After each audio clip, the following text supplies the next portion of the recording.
एक छोटे गांव में प्रिया, मीरा, राधा नाम की तीन बहनें अपने माता पिता के साथ रहती थी। प्रिया और मीरा दिखने में बहुत खूबसूरत थी और राधा दिखने में साधारण थी। तीनों के अलग अलग विचार थे। उनमें से एक मीरा, जिसे स्कूल में जाना बिल्कुल अच्छा नहीं लगता था। मैगजीन पढ़ना और बड़े बड़े सपने देखना उसे पसंद था। दूसरी थी प्रिया, जिसे स्कूल जाना बहुत पसंद था, लेकिन सिर्फ अपने दोस्तों से मिलने के लिए। मजाक मस्ती, घूमना फिरना, पार्टी, ये सब उसे बहुत पसंद था। तीसरी थी राधा, जिसे स्कूल जाना, पढ़ाई करना, माँ की सहायता करना, दूसरों की हमेशा मदद करना पसंद था।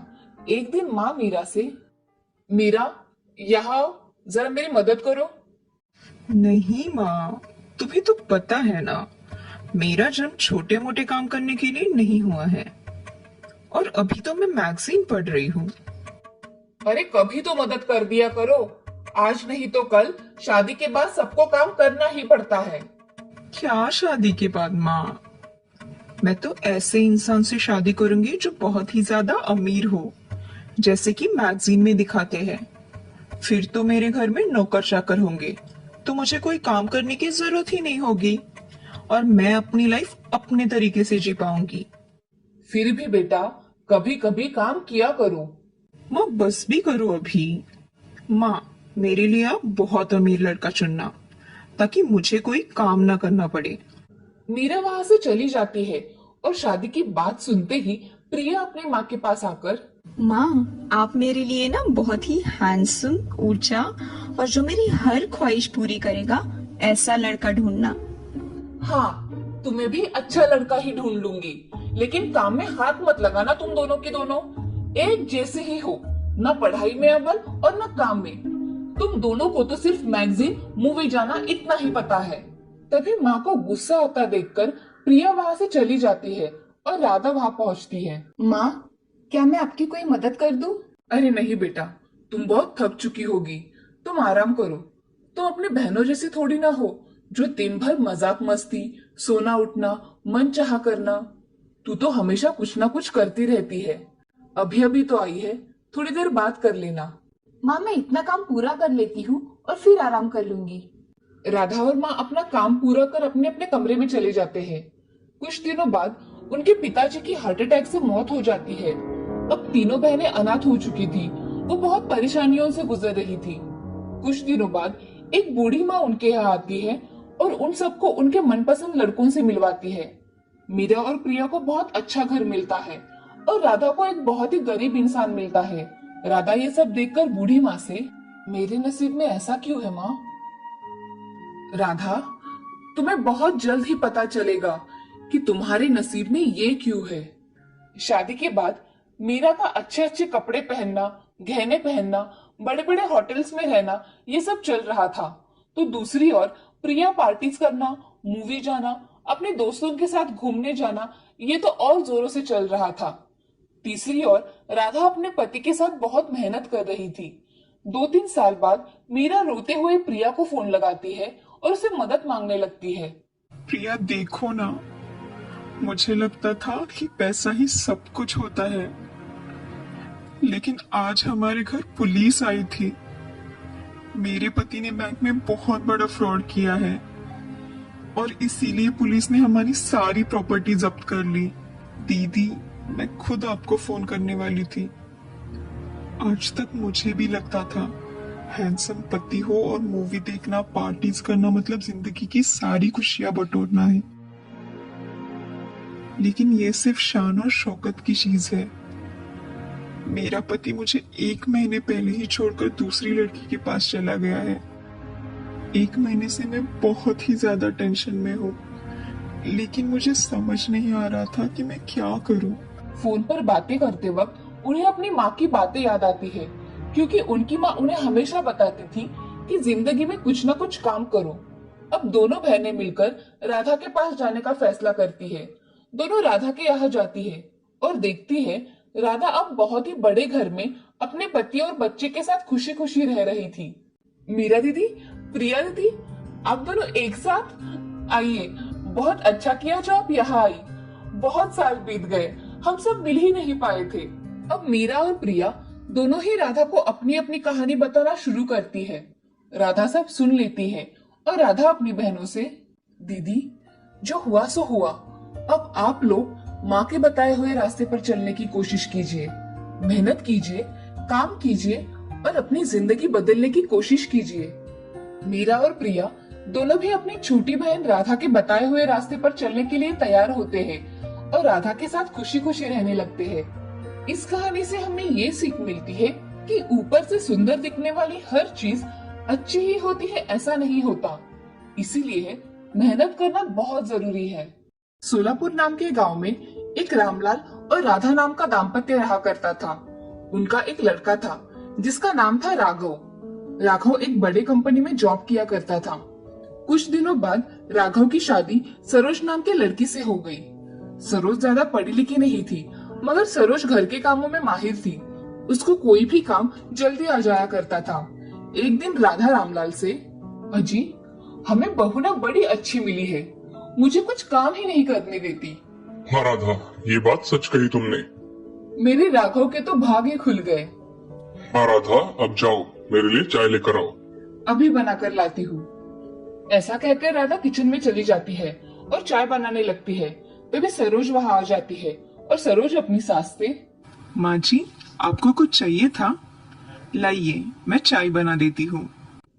अरे रहने दो बहू, मैं बना लूंगी चाय। ठीक है माँ जी, तब तक मैं बाहर पौधों को पानी डाल कर आती हूँ। ऐसा कहकर सरोज वहाँ से चली जाती है और अपना काम करने लग जाती है। ऐसे ही दिन बीत जाते हैं। सरोज और राघव दोनों भी बहुत खुश थे। उनकी शादी को 1 साल हो गया था। एक दिन राघव कंपनी से घर आ रहा था तो उसके गाड़ी का एक्सीडेंट हो गया और उस एक्सीडेंट में राघव की मौत हो गई। ये खबर घर में मालूम पड़ते ही सब जोर जोर से रोने लगे। उनके घर में तो जैसे दुख के बादल छा गए। कुछ दिनों बाद राघव का सब कार्य पूर्ण हो गया।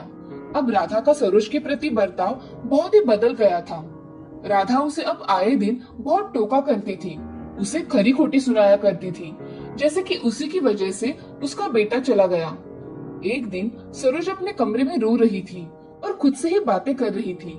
मेरे ही नसीब में ये सब क्यों है? मेरे नसीब में खुशियां ही नहीं लिखी है। इन सब में मैं कहाँ जिम्मेदार हूँ? और राघव, तुम भी मुझे छोड़कर चले गए। ऐसा कहकर सरोज और जोर जोर से रोने लगती है। वो दिन भर अपने गम में डूबकर काम किया करती थी और राधा तो सरोज को उसके लड़के की मौत का जिम्मेदार माना करती थी। इसीलिए राधा का सरोज के प्रति रवैया बहुत बदल गया था। एक दिन राधा सरोज से, अरे ओ करमजली, तुम्हें अब खाना तक बनाना नहीं आता, सब दाल जला दी। माँ जी मैं बाहर आंगन में काम कर रही थी तो थोड़ी दाल जल गई। मुझसे ऐसा फिर कभी नहीं होगा। पहले मेरे बेटी को खा गई और अब हमें मारने पे तुली हो। ये सब सुन सरोज की आंखों में आंसू आ गए और वो रोते रोते अपनी सास से, माँ जी मेरे मन में कभी आप दोनों के लिए ऐसा विचार नहीं आया, और आप ऐसा क्यों बोल रही है? माँ जी आपको भी पता है ना कि इनकी मौत कैसे हुई थी, फिर भी आप मुझे बोल रही हो। ऐसा कहते ही सरोज की आंखों में आंसू आ गए और वो दूसरे कमरे में चली गई। अब सरोज के ससुर जी राधा से, राधा, तुम्हें सरोज को ऐसा नहीं बोलना चाहिए। अब मुझे मत सिखाइए कि मुझे कैसे बात करनी है और कैसे नहीं। मैं मेरा देख लूंगी। राधा, ऐसा कैसा चलेगा? तुम हमारे बेटे के मरने का जिम्मेदार उसको कैसे मान सकती हो? इसमें उसका कोई कसूर नहीं है। हाँ मुझे पता है, मगर मेरा मन नहीं मानता। उसके ही अपशकुनी पैरों के कारण मेरा बेटा चला गया। बस राधा, बहुत हो गया। मैं सुन रहा हूँ, इसका मतलब ये नहीं है कि तुम कुछ भी कहोगी। राधा चुपचाप वहां से अपने कमरे में चली जाती है। कमरे में जाकर बेटे की यादों में रोने लगती है। अब ऐसे ही बहुत दिन बीत जाते हैं और उसके घर में कमाने वाला कोई ना होने के कारण घर का राशन सब खत्म हो रहा था। एक दिन सरोज अपनी सासू माँ से, माँ जी हमारे घर का अनाज अब खत्म हो रहा है तो हमें पहले अनाज भरना पड़ेगा। इस घर में एक ही तो था कमाने वाला, वो भी चला गया। मैं तुम्हारे ससुर जी से बात करके देखती हूँ। उनकी बातें सुन सरोज को बहुत बुरा लगा और उसने घर में ना बैठकर घर के लिए कुछ करने का ठान लिया। एक दिन सरोज कुएं पर पानी भरने के लिए चली गई और उधर कुछ औरतें बातें कर रही थी। मैंने सुना है कि हमारे गांव में विधवाओं के लिए कुछ योजना आई है।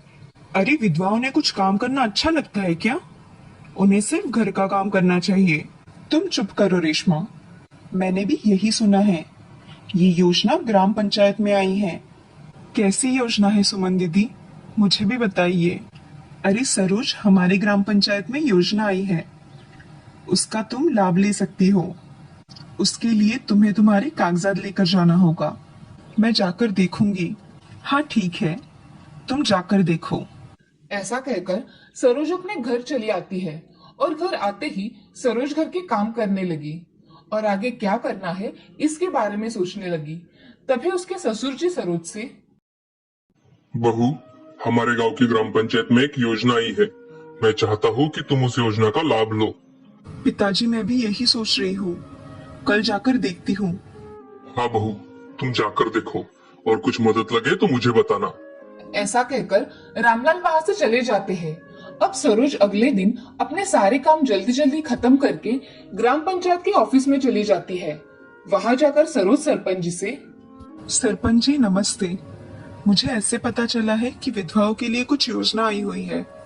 जी, आपको सही पता चला है कि योजना के अंतर्गत आपको सिलाई मशीन तथा कुछ काम की चीजें भी मिल सकती है।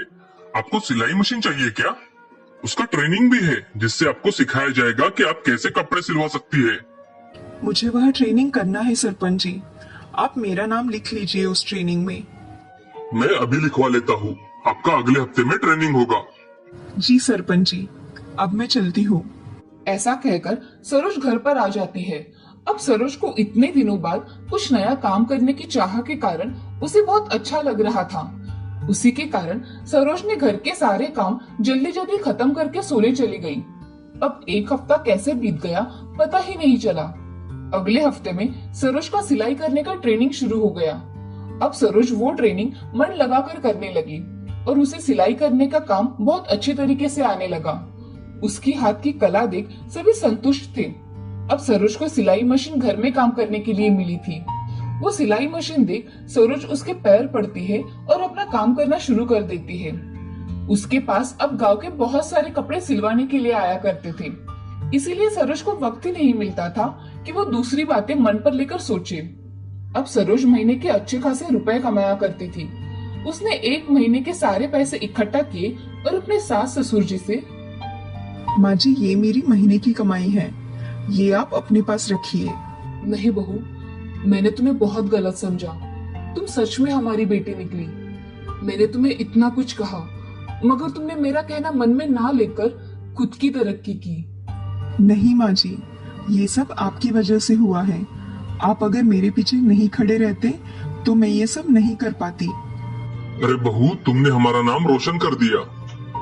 सरोज अब राधा और रामलाल के पैर पड़ती है और अपना काम खुशी खुशी करने लगती है।